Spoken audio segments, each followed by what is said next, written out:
I put a whole video out.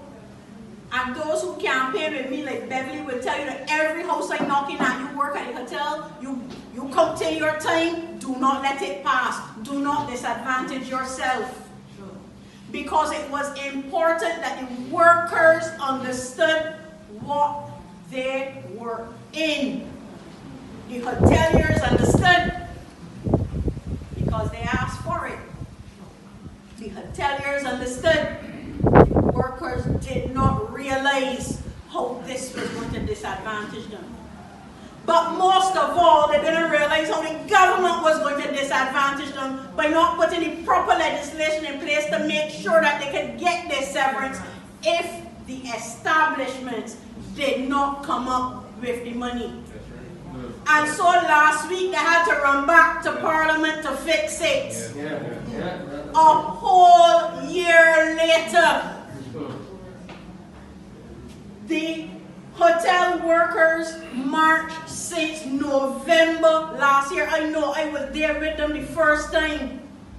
They got promises in relation to December and January, knowing full well that the legislation was not correct. It was not in place. And they still keep a noise. So we can't hush them up. So they know how to run and go and make the right things wrong. And I don't know that now is the right time to segue into talking about how many other right things they had to make wrong. Because this is no, it ain't the other way around. If you have a deputy commissioner of police and you go and put another one, you ain't making right things wrong.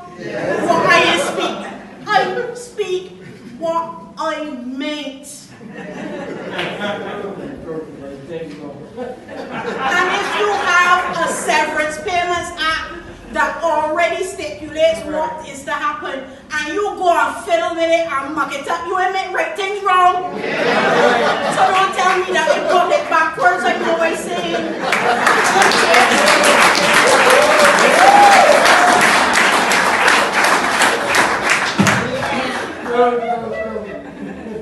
They had a good few wrong things that they had to make right too.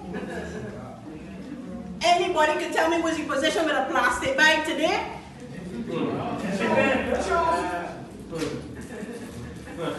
It was burned, it was pulled back, it was burned, it was pulled back, it was last pulled back in relation to COVID, and we haven't heard a whisper about it since, except that supermarkets are now charging whatever they feel like for a plastic bag.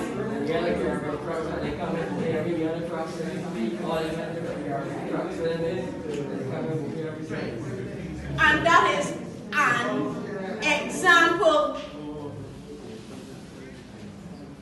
This government has been characterized by making mistakes, unnecessary mistakes. How you can have 30 seats, and I made no apology for counting 30, how you can have 30 seats in the House. For those who don't want me to say 30, how you can have an outright majority in the House and you can't figure out how to get the Constitution amended?